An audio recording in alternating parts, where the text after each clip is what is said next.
and gentlemen, please welcome Mr. Wu.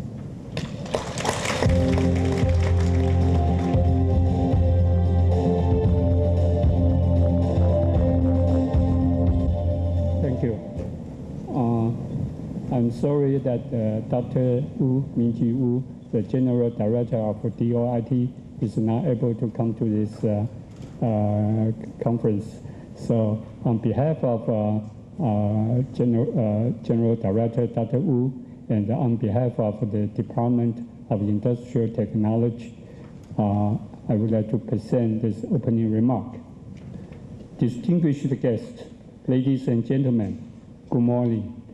On behalf of the Department of Industrial Technology, MOEA, it is a great pleasure for me to participate in this important forum to share our experience and perspectives in broadband communication.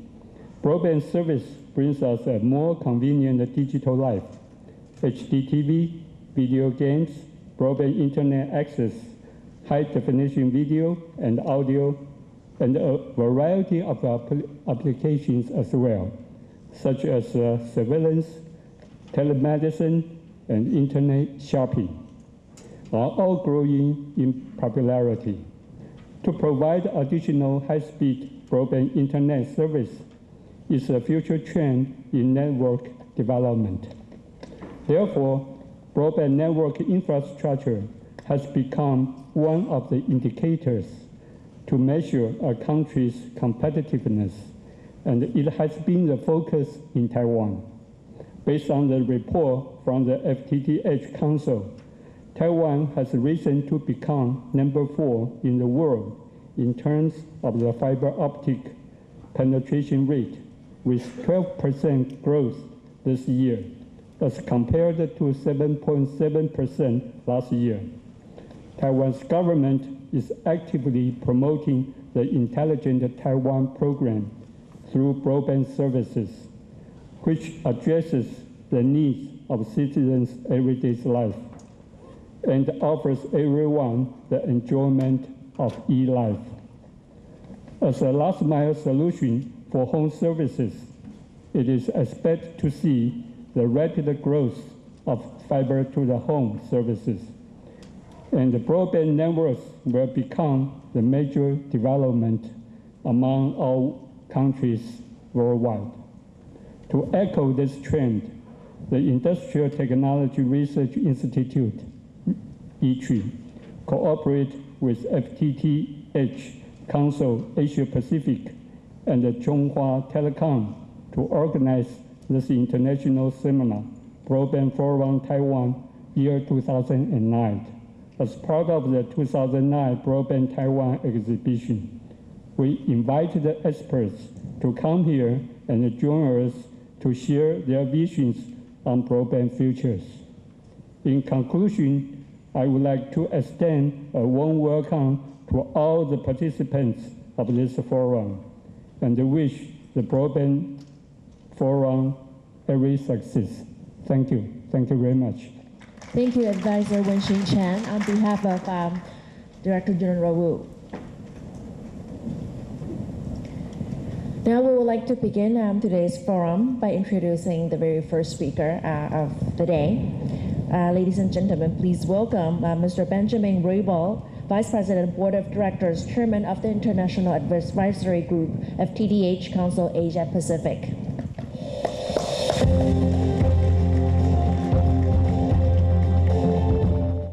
Good morning, Ni hao.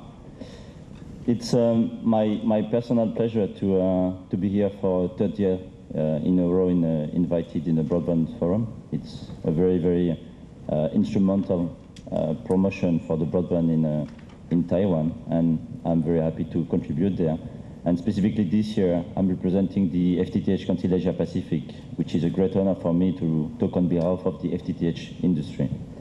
I'm here, the Vice President of the FTTH Council, and maybe for some of you that don't know about the FTTH Council is a non-profit organization that basically represents all the Asia Pacific FTTH Council, from analysts, suppliers of active, suppliers of passive, outside plants, semiconductors, so all the chain of the industry. Our mission statement is pretty simple. We are here to accelerate the adoption of the optical fiber access, so in all the forms, so by all the consumers, organizations, through fact. So we don't need to talk about the fact. Our objective is pretty simple. It's also to supply a consistent and accurate view of the FTTH Council all over Asia Pacific, to promote the FTTH adoption, and to be recognized as the industry advisory for Asia Pacific, being regulatory, being architecture and technology, being market, and so on and so forth. The FTTH Council Asia Pacific has two sister organizations, one in Europe and one in North America. As you can see in the slides, you find some more information about that, just to show you that we have three councils to adapt to the different cultures and to respect the histories of the regions. Just an overview about the membership in Asia Pacific.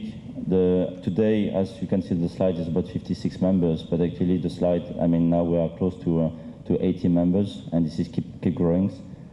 Every week we have new members joining the FTTH Council. And as you can see, we have now a very good balance between all the countries in Asia Pacific. In the board of directors, which is elected by all the delegates of the FTTH Council, you have a balance of countries of origins, also a balance of companies, and all those directors that are there have been elected by the industry. In short, the FTTH Council is composed of 5 main committees. One, the membership committee. I'll talk about this at the end of the call of the presentation to invite you to join the FTTH Council. Second is the market development committee, which is mainly providing all the global ranking, and I will go to that. The technology and architecture committee. We have also some people in the room belonging to those committees that promote the awareness of and the business implication. The regulation and policy committee, which is becoming a very hot topic for us, especially in Australia. Again, I will come back to this at the end of the presentation, where we promote and coordinate the regional efforts. The PCE committee, which is basically the one that also facilitates our speaking slot today, and that I'd like to thank here because they have been actively coordinated with the Broadband Forum organization. And the new one, the education and training. On top of this, there is the International Advisory Group, where I'm the chairman of this one, which is to coordinate between the 3 sister councils organizations that you've seen, to align all the overall messages and also the global ranking that give us this credibility. One of the things that the FTTH Council is doing is also to define, as an industry, the definition of let's say, the hot topics. So we have basically redefined this year the FTTH definition and the FTTB definitions. So you have in short here the definitions, but I invite you to go to our website to find the full details of the definition. It took us actually 3 months between the 3 sister organizations to define very accurately that. And that's important because all the inputs that we provide in the global ranking are based on those definitions. So all the analysts, all the stakeholders participating to the global ranking are aligned with this definition. So that gives all of us a good reference. So fiber to the home is a complete fiber path to the home. Fiber to the building is fiber to the apartment or to the office building. We in FTTH Council, we don't include the, let's say, the what we call the hybrid FTTH, FTTX topology, like fiber to the curb or fiber to the node. Another way also to see the definitions of the FTTH is also the bandwidth. So the bandwidth is not let's say, defined as per the FTTH definition, but it's interesting to see that the FTTH Council is also promoting a tool that is called the speed tool, where you see, obviously, I mean, the more bandwidth you have, the faster it goes to download the applications. And here you have the application with the high definition TV. And you see how fast this is going. So all this to say that you see a trend to move more and more higher into the bandwidth. And I would say that, and that's difficult to give some average, but I would say that the overall industry, especially in Asia Pacific, is moving closer and closer to the 50 megabits per second. Okay, so this is not a given, this is an average, just to show you the trend. So the bandwidth is getting higher and higher. So very obviously you have also some in average, you have some below and some above. But just to show you here the power of the fiber, okay.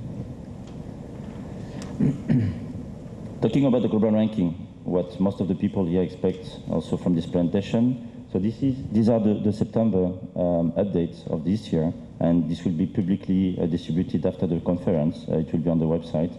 You see that Asia Pacific is from far heading the I would say the race in terms of subscriber connected with 32.2 million subscribers, followed by the US and by Europe.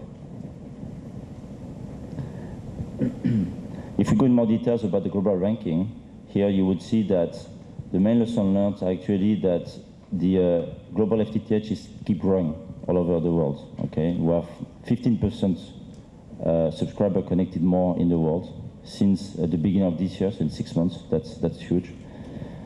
Which is now more than 5.5 million of new subscriber added, and which represent today now 21 economies. Okay. What is also interesting to note is a trend to have the top 10 ranked economy, which actually are the one with household penetration more than 5%. So this is growing, which is very encouraging for us. What obviously is very interesting for us to note is the sorry, I prefer that. Is the APAC region, which is at the end, I mean, still leading the global ranking. As you can see, you have South Korea, Hong Kong, Japan, and Taiwan, which is at the 4th place. I will zoom into Taiwan in the next slides in more details, and it's going to be interesting to have afterwards CHT talking also about this, about their view. What is also interesting here is that in terms of net number, in terms of total number of subscribers, China, Japan, and United States represent today the major volumes, where we talk about 800K FTTH, FTTB subscriber added since the beginning. So that's interesting in general to see that this is still growing in terms of FTTH adoption, FTTB adoption, in terms of all the different countries and all over the world in terms of subscriber connected. So very, very encouraging for all of us there. Now, when we zoom specifically about APAC, so on that one I'd like to spend a bit more time. APAC is today, since the last basically 3 years, a very sustainable growth. We are now with basically plus 0.5 million since the first Q of this year, which is enormous, just basically in 2 quarters. The second lesson learned is that you have the FTTB today represent the major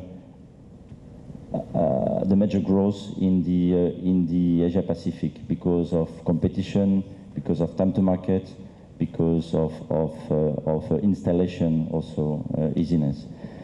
Having said that, we see also that the FTTH, an evolution from FTTB to FTTH also, which is incubated. So today the growth, the bulk is on FTTB, but you see FTTH that is also coming in the background. Okay, so the path, the evolution is on FTTH. China and Singapore represent today the major growth highlights. So you will see some difference compared to the presentation that you have. There's been some typo mistakes. China today is with 7.2 million subscribers, which is 30% growth in 2 quarters. That's enormous. This is the highest FTTB subscribers. And then you have Singapore, which is now with almost 4% penetration just in 2 quarters. So they are almost part of the top 10 economies. South Korea is today driving the highest combined FTTH, FTTB penetration with almost 50% of penetration, which is really impressive. Lots of lessons learned from that country. And you will see that next year we'll do the annual conference in May in Korea because of this, because we believe that we have all a lot to learn from Korea on that respect, followed by Hong Kong, Japan, and Taiwan. Japan in general is the overall leader purely in terms of FTTH subscribers with 9.2 million as per the September revision, followed by Korea. And finally, as a global statement, the economy downturn didn't slow the recent FTTX plan. So FTTX is the way to invest. It's where all the government, the regulators, the service providers, where all the economy is focusing on now from, I would say, a broadband point of view, which is very important for us today since we're in the broadband event. We have the strongest FTTH, FTTB growth rates, also with Singapore plus 51%, Taiwan plus 35%, and China plus 25%. I will be happy to take questions during the day also, or maybe after the presentation. I don't know if we have time. FTTH in APAC is on the road to the 100 millions. Something has disappeared there from the slides. But basically, the FTTH, FTTB will represent almost 40% of the broadband in Asia Pacific by 2012. So that's an enormous factor. And FTTH is also growing all over the time. So you have, if you want a kind of shift in broadband between the pure broadband to FTTB and then to FTTH, that's the evolution that we see from an FTTH Council point of view. And I guess that APAC, our view in APAC, is pretty a fair representation of the market because we represent almost 80% of all the installed base. So we have a fairly good understanding of the dynamic. Another approach which is interesting, and that is interesting also Taiwan here, is the influence of the regulation and the policy. We see this, that in general this is an enabler or an inhibitor about the adoption of fiber. APAC has obviously differences. As you can see in the slide depicted, you have 4 main tiers, with the well advanced, with the threshold in transition, with the one that have potential, and with the lower national priority. So that's interesting also for us as FTTH Council to learn from each other and to exchange information and to educate each other to further accelerate the adoption of the fiber optical access all over Asia Pacific. Okay, so we are here to learn from ones to give to the others and vice versa.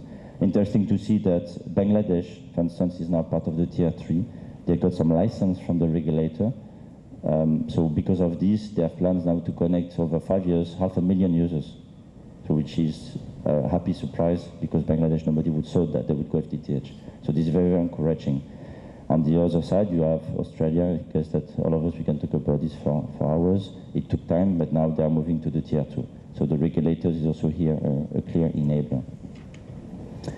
Regional differences, as I was saying, is difficult just to give one message and to all the countries because the demography are different, economies are different, culture are different, politics are different, and so on and so forth. So government has a critical role to play here, as we say. So lots of questions how they will open the FTTH and the FTTB to be a competitive access. What is the population coverage? Is it an objective like in Australia to cover 95–98% of the population?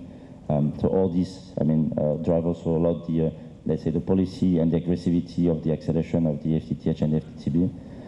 Some government and regulators are focused on the infrastructure competition, like Hong Kong, for instance. Some others have encouraged industry collaboration to facilitate, like Japan and Korea. So you don't have any magic formula there. FTTH Council is anywhere. So I'll just put you a couple of, it's not an exhaustive list, but where we are and where we talk in much more details with all the different committees, being on architecture and technology, being on market development, being on education, being on market, and so on and so forth. So we have the 4th annual conference was in Melbourne this year. The next one will be in Korea next year in May. We have also in between this one general meeting in New Zealand by the end of the year. And we have also some quarterly roadshows that we are working on for next year, like India is under incubation.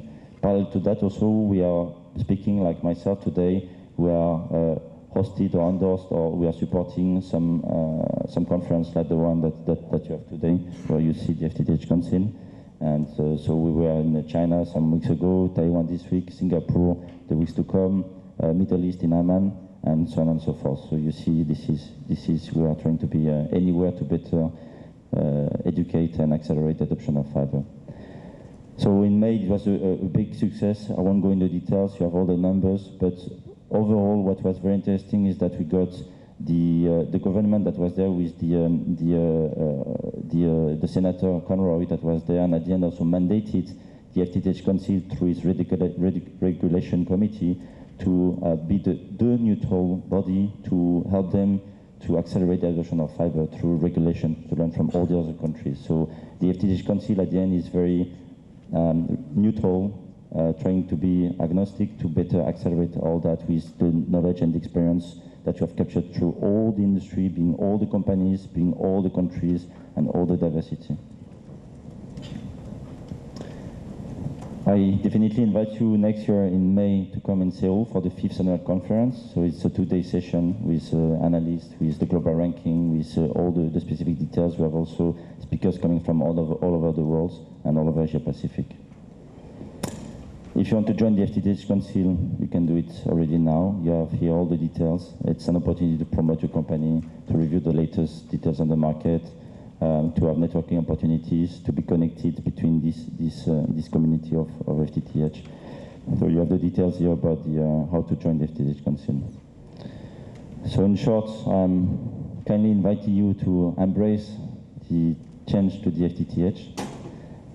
We see that FTTH is going to be a huge growth for the economy. It's a huge investment, a direction for the economy, and I thank Taiwan and the Broadband Forum to invite us to speak about that and to promote this, the FTTH in Asia Pacific. Thank you. 谢谢. Ladies and gentlemen, please welcome Mr. Lin Renhonglin, Senior VP and CTO, Chunghwa Telecom. Please welcome Mr. Lin. Good morning, ladies and gentlemen. It's my pleasure to give a presentation on the broadband network here. So today I'm going to go over the broadband network development in Taiwan, then talking about the technology. I'd like to show the activity, how CHD deploy its fiber network, and also spend some time to elaborate the services. Finally, I'll make to some comments. This shows the aspect of the current status. Right now we have the subscriber over 1.5 million. So among the household 7.7 million, the penetration rate is over 20%. So Taiwan has been ranked as the number 4 in FTTP and household penetration. This shows the variety of the broadband subscribers. The largest one is the ADSL. Total subscribers over 3 million. Then the FTTX, the subscribers is over 1.5 million. Then the cable modem 0.7 million. Then the 0.5 million for the 3G data card.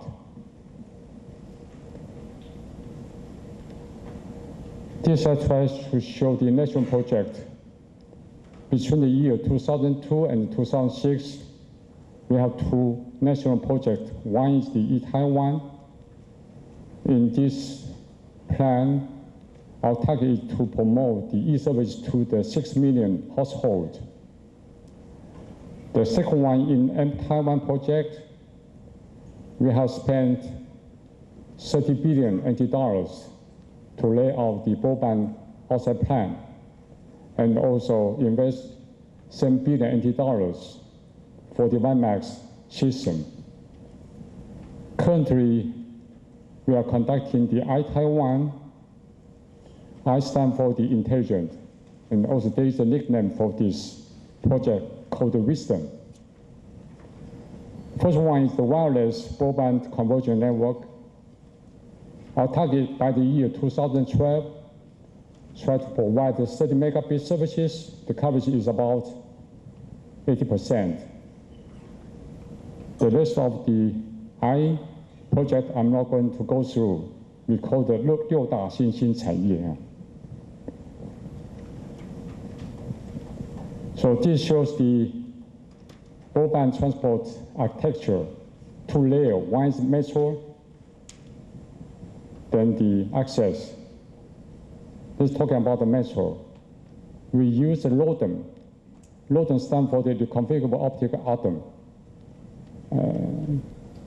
In the long-haul backbone, currently we deploy over 4,000 fiber cable kilometers along this whole area. In the metropolitan area, we use the next generation SDH ring to provide the ring structure. The access we use the technology include the ADSL, VDSL, those PON, nevertheless EPON or GPON. So up to now, over 2,500 SDH equipment were equipped now. And we also use the technology called the SNCP subnetwork connection protection, try to provide high reliability for the end-to-end connectivity. And this shows the access architecture, including 4 kinds of the technology, from the FTT end office down to the fiber to the home. And the speed will go from the 3 megabits up to the 100 megabits. The last one but not the least, up to the home, we use the, actually it include EPON and the GPON. So the speed will go higher than the 1 gigabits. And fiber to the home will become the mainstream 2 years later. Just try to show the comparison. It's very common. Basically speaking, EPON has the advantage of the low cost, and the GPON has the strength on the bandwidth efficiency. This shows the technology evolution for the PON. If you try to see the left corner, the speed will go from the 1.5 gigabits up to the 10 gigabits, from the low speed to the high speed, and from the single wavelength to the multi-wavelength, we call the WEM, and in between there is the hybrid system. It depends on the application area and the cost consideration. This shows the current status for the standard. The 10G EPON is available by the end, will be available by the end of this year, but the GPON will be 1 year later. In order to lay the WDM PON, we need to consider its cost. Yeah.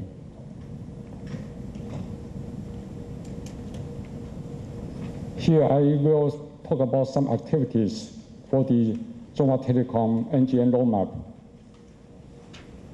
In the switching part, from the year 2007, we construct the IP switch.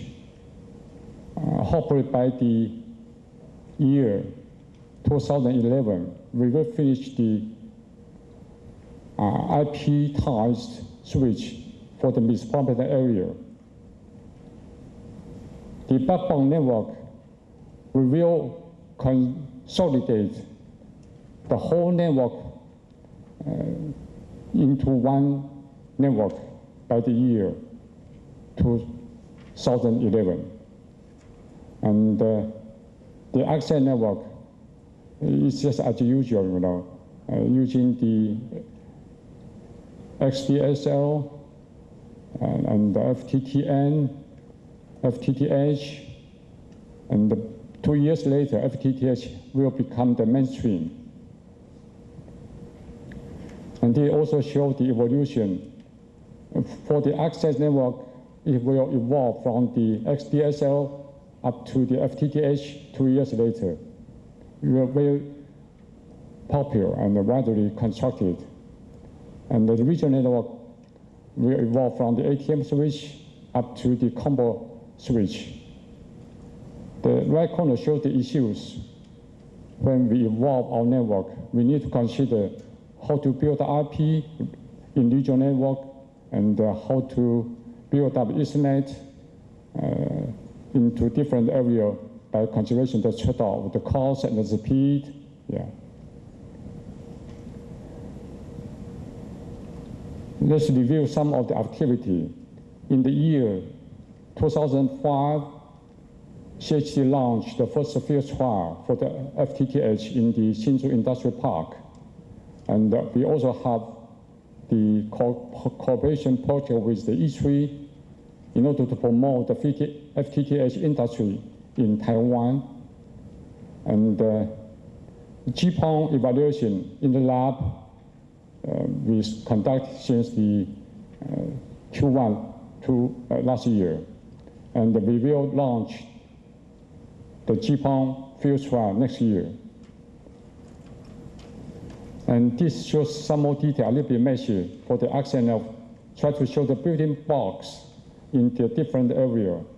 Look from the left part, for example, like in the end office, we need to equip the splitter, the OLT, the gigabit switch.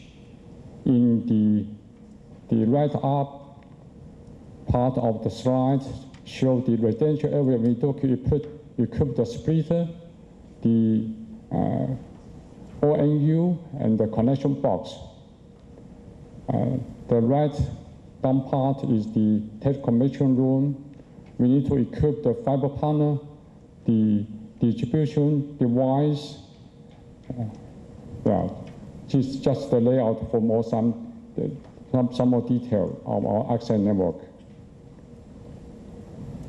Talking about the GPON development activity,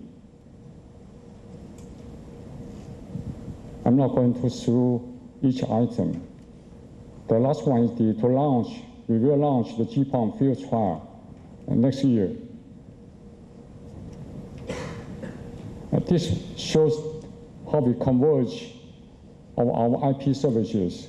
Currently, we are doing the convergence for the IP VPN. This year, there is the World Game in Kaohsiung and the Deaf Olympic game in Taipei. During that period, CHT provide the convergence service cross-platform for MOD subscriber, for the Ethernet subscriber, for the handnet subscriber, for the mobile phone subscriber, for the live broadcasting. This one shows the services will be provided through the NGN IP network. The item listed in here, most of them are provided, but some of the items, for example, like the sharing, click to X, pitch to X, we need to spend some more efforts. Later on, we will provide these services. And this shows currently the network structure. Access part is the same, using the ADSL and some FTTH. We use the Ethernet and label switch IP, construct our platform for the MOD. And the right part is the access port for the content provider and for network service provider. But the mention of this network, we can provide the HD service to our customer. And this shows some more detail. For the MOD services, currently we have the supply over 750,000. The channel totally is over 80. And the video on demand, we have over 10,000 hours program. And also we provide interactive services like the karaoke on demand and home banking and so on and so forth. By the way, we also provide the home surveillance system by using this home surveillance platform so the customer can remote monitoring the real situation in their home through MOD, through PC terminal, or through the phone terminal. Other meaningful services we call automatic inspection. Currently, the southern part, Kaohsiung port, they're using this inspection. Each day, they will inspect over 10,000 vehicles and save a lot of time. Finally, I will make some comments. So the broadband service is around the corner. the whole country. And we will keep densely deployment for the fiber optics application, try to promote the broadband services, and we will launch GPON next year. FTTH will become the mainstream 2 years later, by the year 2011. And also we will provide the platform to support a national project to enhance the broadband services in the whole country. Thank you for your attention.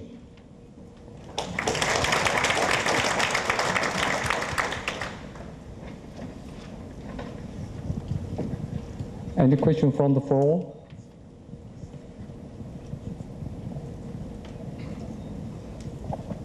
Yes, you mentioned about the FTTX will be the mainstream in 2 years. And from your slide 11, it seems to be that the FTTN might be the way to moving to the FTTX. Can you give a rough number? What's the percentage of those, what you call the electrical connection or electrical cabinet is being, what should I say, power supplied? By what percentage? Do you have any idea? Thank you. I don't have the exact figure currently. So I will talk, after the meeting, yeah, if that's possible, yeah. Okay, thank you. Thank you, Mr. Okay, thank you again. Thank you.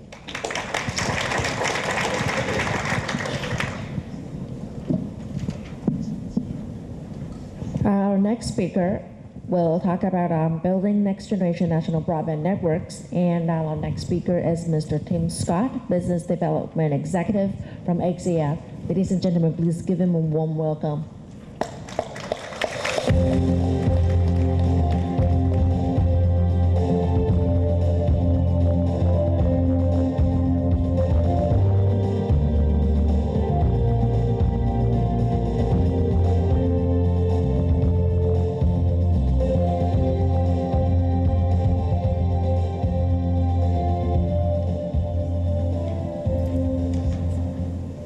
Good morning. Thank you for inviting me. My name's Tim Scott. I'm with Axia Net Media, and this morning we're going to talk about some next generation networks that we've built around the globe, and I hope to share some good practices of how we've done that. I only have 20 minutes, and I talk fast, so I'm going to try and talk a little slower and hopefully convey the message today so everybody understands. So to start, I'd like to say, what is it that Axia actually does? And this is quite a lot of words, but we've tried to explain it here. Let's see if this is working. Yeah, okay. We provide real broadband IP services and solutions through planning, designing, and operating what are called no-conflict, open access, next generation networks. That's a lot of words, right? But what is that we really do? We engage with local and regional, sometimes national government to design, in conjunction with the government, next generation networks that they would like to use, and in most cases make available for the business and residential sectors. We're going to go through the slides and we'll get into some explanation of what do we mean when we talk about things like open access, and the same when we talk about next generation networks. Next generation networks is perhaps the simpler one to explain, and we're talking about pushing fiber as deep on the network as you can. So we heard this morning from the Fiber to the Home Council about the fact that everybody, I think, believes fiber to the home is the way to go. And we'll talk about how our next generation networks pushes that fiber as deep into the communities as possible, and the last mile, sometimes fiber, sometimes wireless, and we'll talk about in some cases why you have both. So this is what Axia does. I don't want to use too many graphics today, but I wanted to try and explain, well, how does all this come together? If you look here at the yellow box, or the yellow cloud, I should say, this is, believe it or not, a next generation network. This is a large fiber footprint that gets built Axia's role is to ensure the successful building of that next generation network. And what we do is we operate this infrastructure on behalf of the government, either the local, regional, or as I said, national government. We operate that infrastructure and we make it available to everybody to offer service.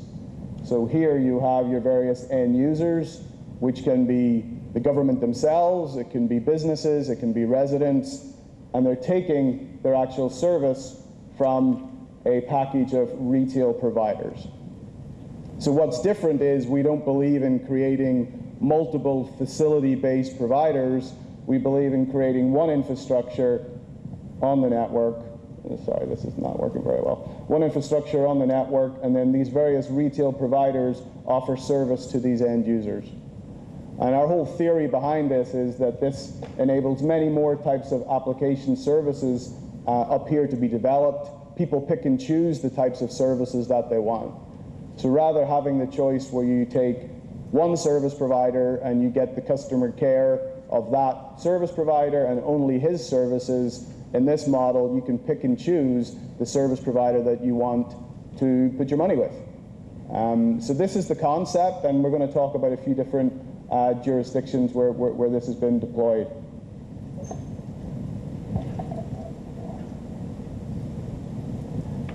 Just to explain it a little further, this shows that community fiber grid that I referred to. So this is the fiber infrastructure that gets built, as I said, in conjunction with the local, national, or regional government.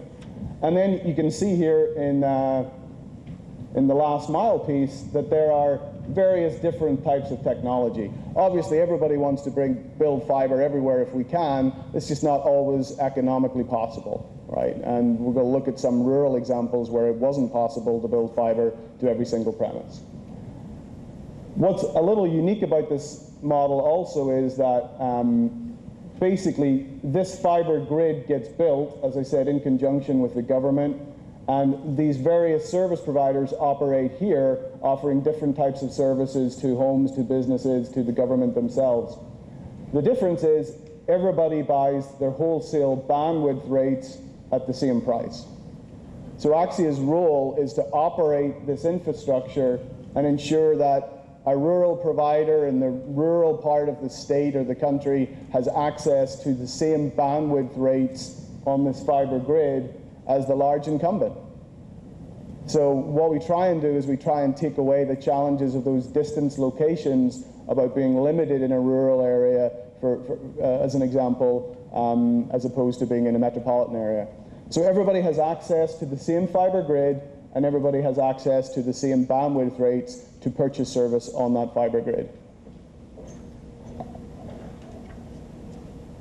So wanted to recap a little bit on that opening definition that I talked about. I think most people in the room understand NGNs and next generation networks and what that means. Just here, let's talk about open access a little bit. Certainly in the United States and Canada, the definition of open access itself is confusing.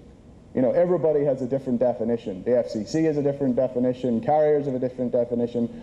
So when we're talking about open access today, maybe at this forum, as I said, this is our definition of open access, that it's one open network that's available to all parties at the same low bandwidth rates. So everybody gets access to that fiber infrastructure, can buy bandwidth at the same rates. We believe that, you know, helps solve, as I said earlier, that digital divide. This infrastructure, this fiber infrastructure, and we heard earlier from the previous presenter, provides the foundation for the government to execute on these different types of e-services initiatives that they might have, as well as opening up that infrastructure to private businesses that want to compete and offer services. And finally, you know, just to make it really clear, this is what we call, it's a no conflict model. Axia does not offer retail services. We operate that fiber infrastructure on behalf of the government, but we don't provide services to end users. We're not a service provider. We're operating the infrastructure, providing everybody access to that infrastructure at a wholesale rate to buy access to launch their services. And I think it's really important to have that separation from an operator to people who are providing services on the infrastructure. So just a very quick recap. Next generation networks, as I mentioned in the opening, the whole point of a next generation network is to push fiber as pervasively across your community as possible. Of course it's IP based, of course it leverages MPLS and these other technologies that we're going to hear about today.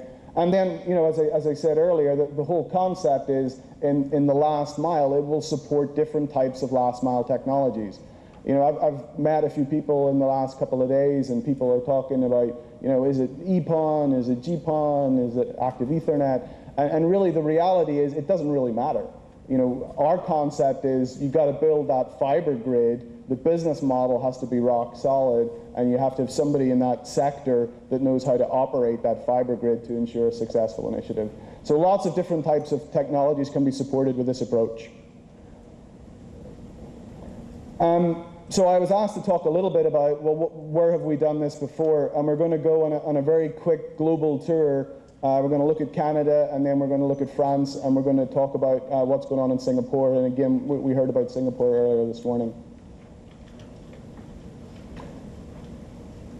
So Alberta is a very, very, very large province in Canada. Big place. And in 2001, you can see they had very little real broadband. These dots sort of represent what you would call the main cities where you could even get broadband in the province. So the government said, you know, we're not prepared to sit here and wait and wait and wait for broadband. We're going to do something about it. So that was the picture in 2001. If you fast forward today, this is the fiber grid that I was talking about that the government built. There's a few different colors there, really indicating different types of sort of how the fiber was put together. I believe the purple bit at the bottom shows that there's some wireless shots in the last mile. You know, again, you can't build that fiber grid as pervasively across the whole province as you could like. But I mean, to give you an idea of size, it takes you 16.5 hours to drive from the top of the province to the bottom of the province. So it's a big place. And this is now that fiber grid that the government sponsored to ensure that it got built across the province. Every single community is now connected onto that fiber grid, and every single community has access to an array of service providers. So just to give you an example, in 2001, when you saw those areas where they had broadband, there were 7 service providers operating in Alberta. Today, under this model, there are now 73. And those 73 different service providers buy wholesale bandwidth from this Alberta infrastructure, this fiber infrastructure. So, you know, we believe it's one of the largest regional IP networks in the world. It was completed in 2005. What does Axia do? We operate that infrastructure under a 10-year operating agreement with the provincial government. That's what we do.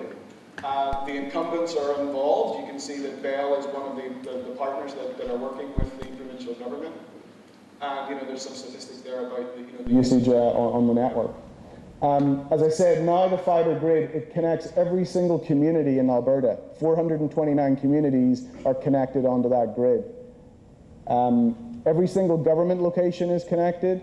There are over 2,000 learning facilities, so such as libraries and educational facilities, 300-odd libraries, 500-odd healthcare facilities, and it's about a 15,000-kilometer network.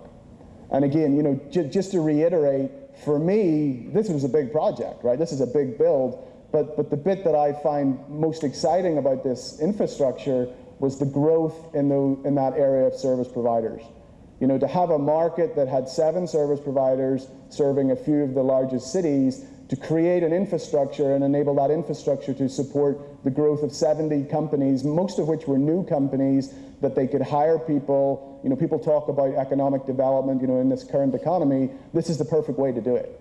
You know, you create that infrastructure, you let the private sector utilize that infrastructure, and you have a really clear case of economic development and job creation. So at the end of each example, I'm going to give a very quick overview of, you know, how did the deal sort of come together? What are the main points?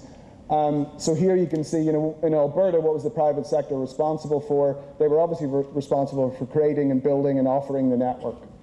They took on a lot of the cost and revenue and risk of building it and ensuring that people would be using the infrastructure.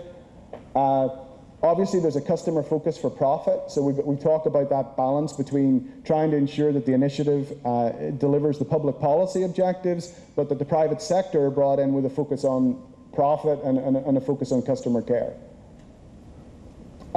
Just to make it clear, it wasn't a completely new build. There were some existing fiber assets that were rolled up into that new grid, but the majority of it was a complete new build. And as I said, there are two main customer groups. The government is a customer, so all of the government offices have their bandwidth agreed usage to every single government location. The same with the schools, the same with the libraries. You know, those are one class of customers. And then you have the private sector who buy bandwidth from the network itself. The project was put together with a regional government. They didn't have any telecom regulatory authority. The government agreed a lot of the different contracts between the government and the private sector. It is the government's infrastructure. They own it. Why would you give it up if you paid for it, right? They own that infrastructure, but they look to the private sector to operate it and as I said, you know, focus on a profitable operation and focus on customer care. So one really important point here is this second last bullet. Do we have another thing? No? This is not working. And the second last bullet is the government commits its traffic to the infrastructure. You know, my feedback would be if you're a city wanting to build infrastructure, a region, a country, whatever you're doing, the government needs to say, if we're going to facilitate the building of this infrastructure, we've got to commit our traffic onto this new infrastructure. Now, that might take many years to move from their existing setups that they have, but if they commit the traffic to the infrastructure, to talk about how to make the project financeable and how to make the business model works, it's really important to look at, okay, well, the government are going to use this infrastructure for 30 years, and we know that every year they're going to spend, you know, X million of dollars on their telecom services. If you can model that and show that government commitment, it's a lot easier to finance the build of the infrastructure.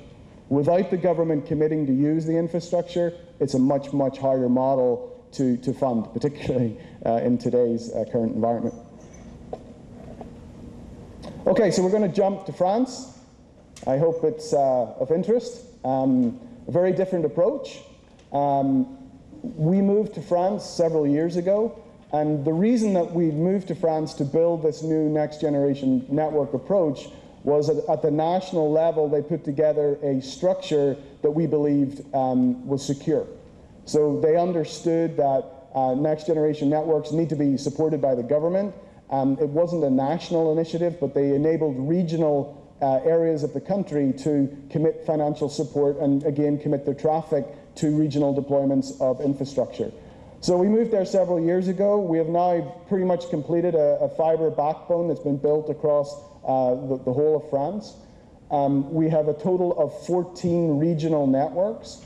What's different about the French model is that each regional network we build in cooperation with the regional government.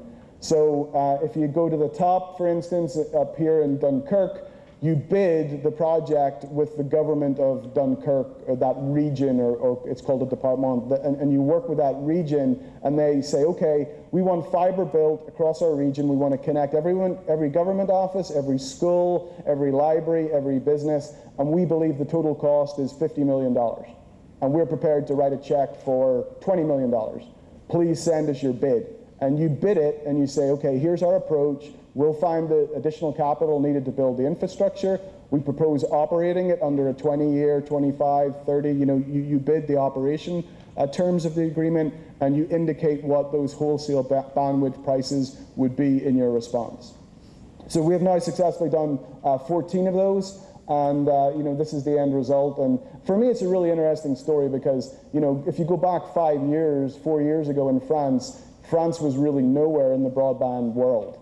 And although a lot of that last mile sort of to the home stuff is still to be built, apart from in Paris, there are many different ways to get broadband across France now, and we've seen a huge spike in the business sector, particularly as a result of that. So you can see here, what's on the network. It's a 3,000 backbone fiber network.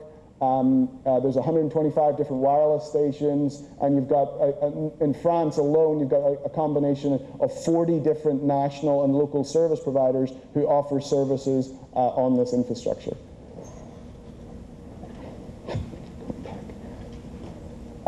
As I said earlier, again, what's the breakdown between the private sector and the government sector?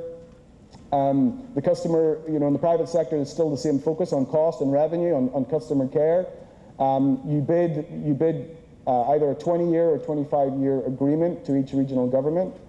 At the national level in France, they understand the concepts of these public-private partnerships. So they provide a lot of support for each region through the documentation, access to funding, to enable each region to create a PPP structure in their region. So that's sort of why the French model works. Each region or department elects to participate in this PPP model or not, and the government locally determines what that agreement with the private sector is going to be.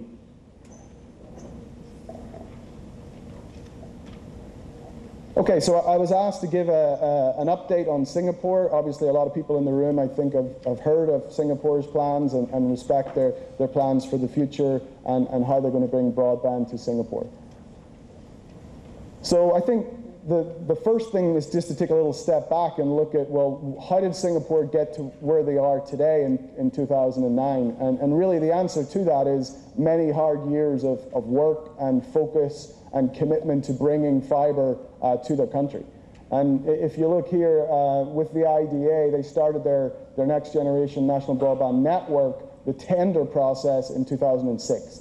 There was actually a lot of work that happened prior to 2006, but the actual tendering process started in 2006. They selected 12 consortiums, of which Axia was one after that process. And then they spent a year pretty much working with those 12 consortium companies really to grab as many ideas as they could, right?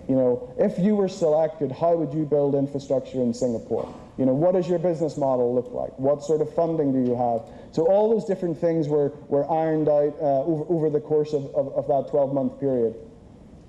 Then they finalized their RFP process after that competitive dialogue period.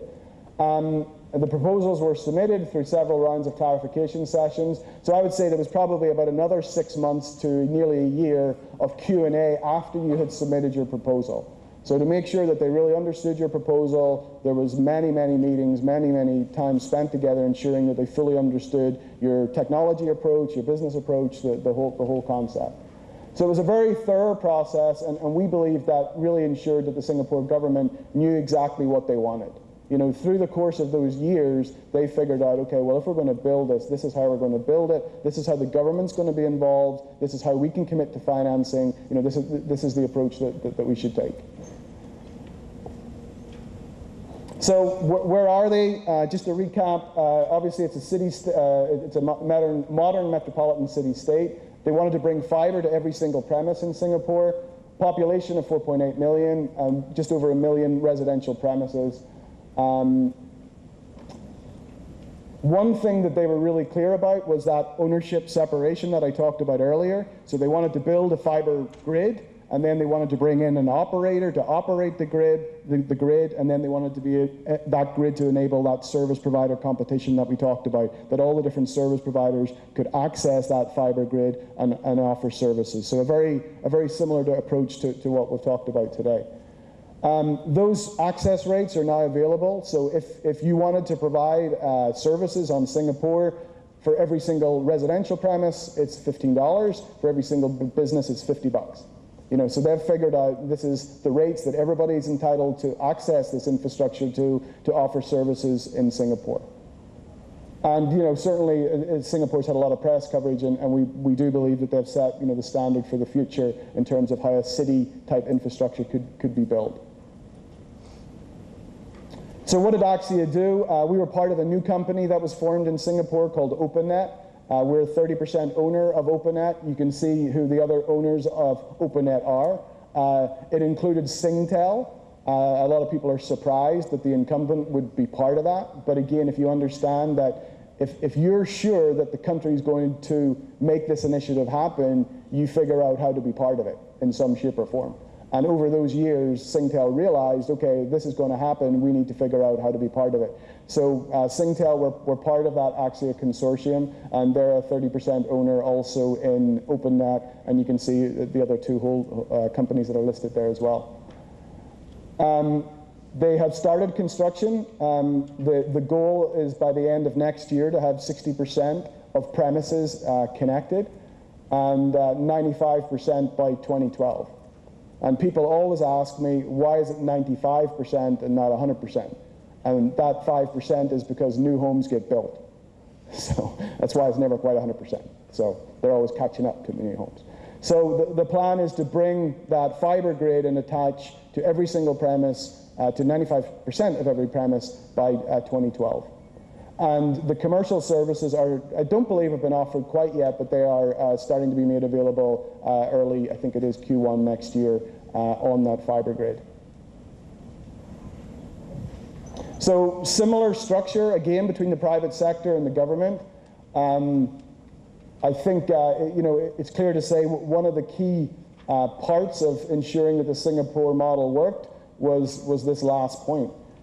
You know, the Singtel obviously owns a lot of the ducts in Singapore. Having access to those ducts at a rate that works, as opposed to digging up everywhere and putting in your own duct in another parallel network, was a very important point of making sure that the numbers worked.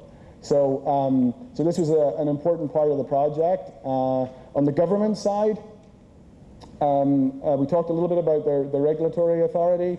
They do provide some regulations of those prices. So due to their process and how they selected it, they knew specifically what the rates that would be offered on your proposal, what those wholesale rates would be.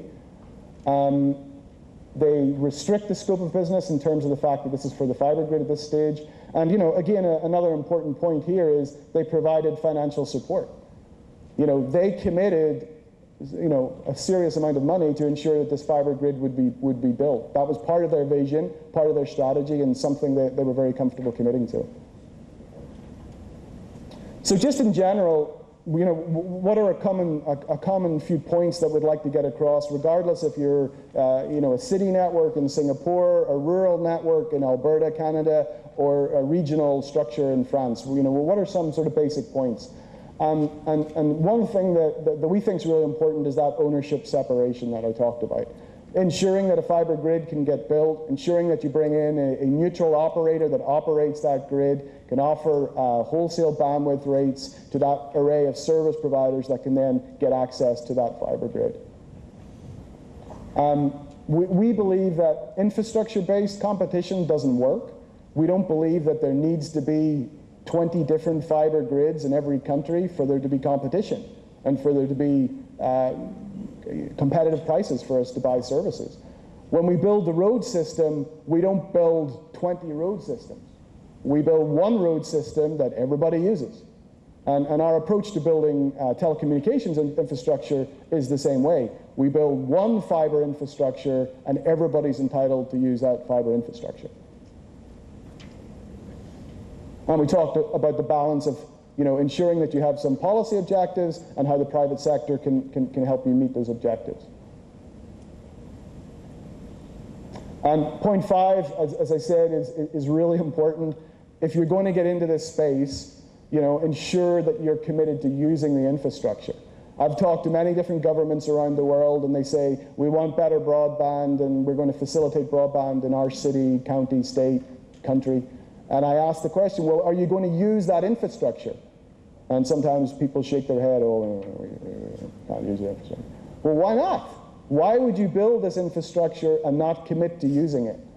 It's so important, and it's so important to make sure that the economics work, and it's so important to show your commitment to that infrastructure. And the last point is also really important, is number 6. Have a clear vision and someone that is committed to ensuring this will happen. You know, you need the mayor of your city or the president of your country to be behind this national infrastructure investment, and it needs to be one of his top objectives to ensure that it'll actually happen. That's why it worked in Singapore, that's why it worked in Canada, and that's why it worked in France. They put together the right level of support, the right visionaries, ensured that the right structure was created to enable these different infrastructure investments to happen. I've got a couple of other slides thrown in there that I'd let everybody read. I got my sign up that I think time was nearly done. So I'd like to thank you for your time today. I'm not sure if we have a Q&A session set up, but if you do have questions or you'd like to learn more, I'd love to chat to you over the rest of it. Yeah, you show the two questions. Number one is how does Singtel have its own, say, assets? How they split that? Can they use their own assets, and also as a part of your NAPCO company to use how they compete each other? The second question I think is very critical is from the shareholder. There's one call, I think it's a Singapore Power Communication from the website. I found that anyone want to dig any trenches need to get approval from either Singapore Tel and Singapore Power.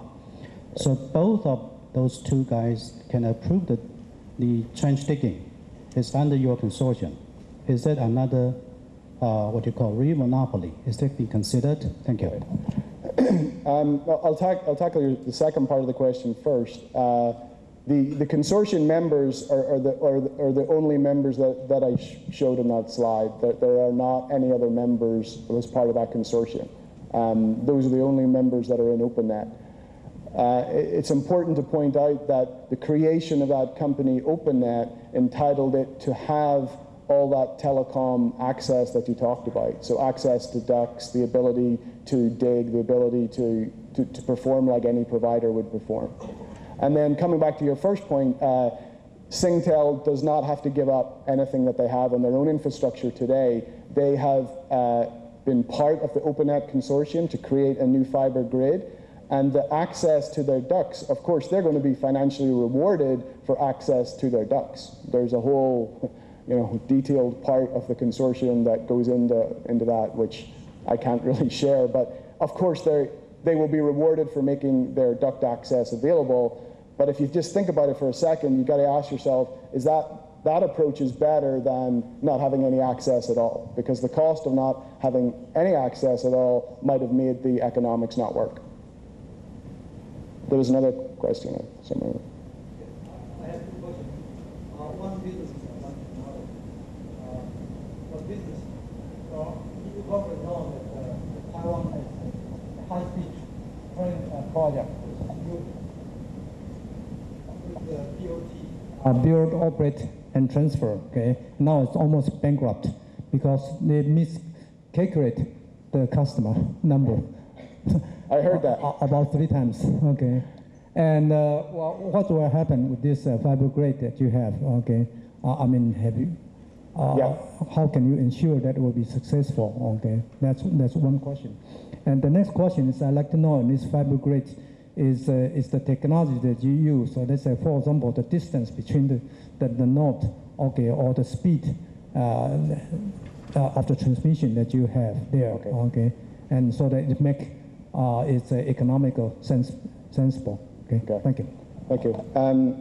So just to look at the first question, I don't know a lot about the high-speed train situation in Taiwan. I know that there's some concerns about it. And again, I would come back to what I said earlier. Did the government commit their support when this high-speed train was built? Right? Now, it doesn't mean that everybody that works for the government has to ride the train every day, but did they financially commit their support to it?